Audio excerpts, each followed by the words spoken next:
is identified as mentally retarded, put back from the 5th grade into the 4th grade, and stayed in that category until I got out of high school. I don't have any college training, but I met a high school teacher who one day changed my life. I was waiting on another student, and when he came in, he said to me, "Young man, go to the board and write what I'm about to tell you." And I said, I can't do that, sir. He said, "Why not?" I said, "I'm not one of your students." He said, "It doesn't matter. Follow my directions now." I said, "I can't do that, sir." He said, "Why not?" I said, "Because I'm educable mentally retarded." And he came from behind his desk and he looked at me.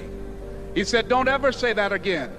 Someone's opinion of you does not have to become your reality." And as he talked, my heart began to beat fast. Tears began to run down my eyes, and I was in the back just listening to him, because the speech he was giving, that speech was for me. And he said, "Les Brown," he said, "if you want to do anything worthwhile in life, you've got to be hungry." I told Mr. Washington I wanted to become a disc jockey.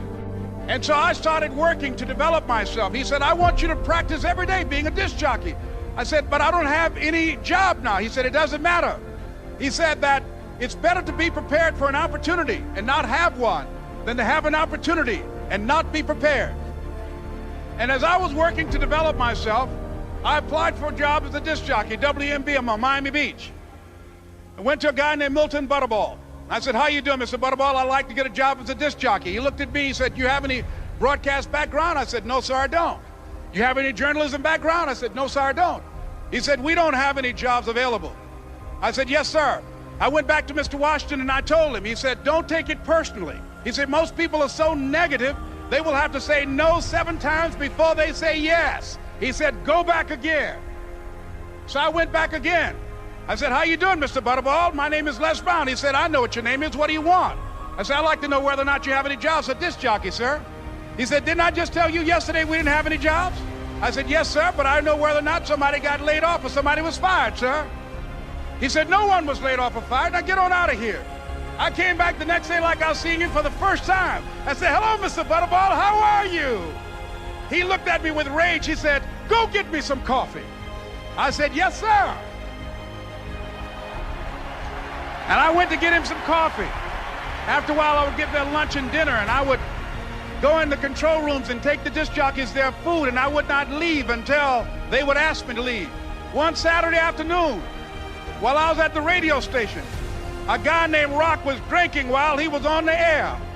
I was the only one there, looking at him through the control room windows, walking back and forth, young, ready, and hungry. Pretty soon the phone rang, and it was the general manager.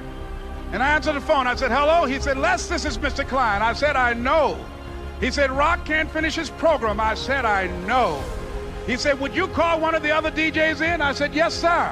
I hung the phone up. I said, "Now he must think I'm crazy." I called my mom and my girlfriend, Cassandra. I said, "Y'all turn up the radio and come out on the front porch. I'm about to come on the air."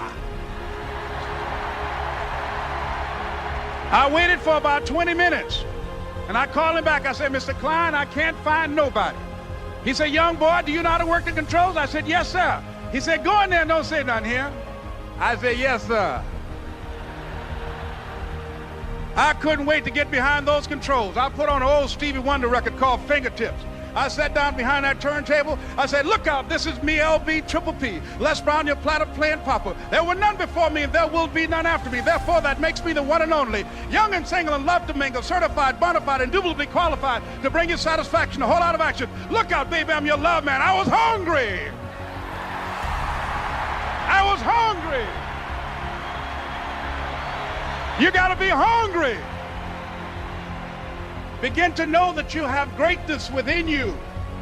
And if just one of you here begin to envision yourselves as being blessed and highly favored to reach your goals, if just one of you capture the essence of what that means, that you have greatness within you and a responsibility to manifest that greatness, that you can make your parents proud, you can make your school proud, You can touch millions of people's lives, and the world will never be the same again because you came this way.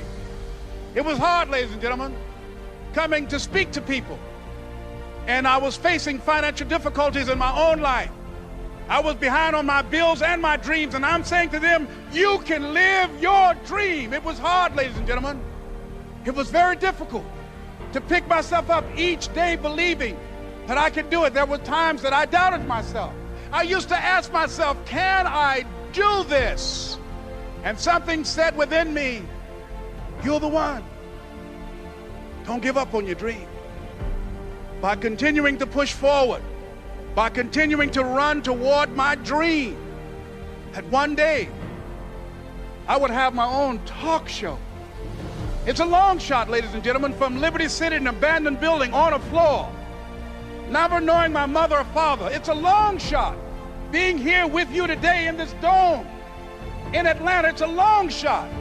No college training, labeled educable, mentally retarded, but I kept running toward my dream. Don't stop. Don't stop running toward your dream.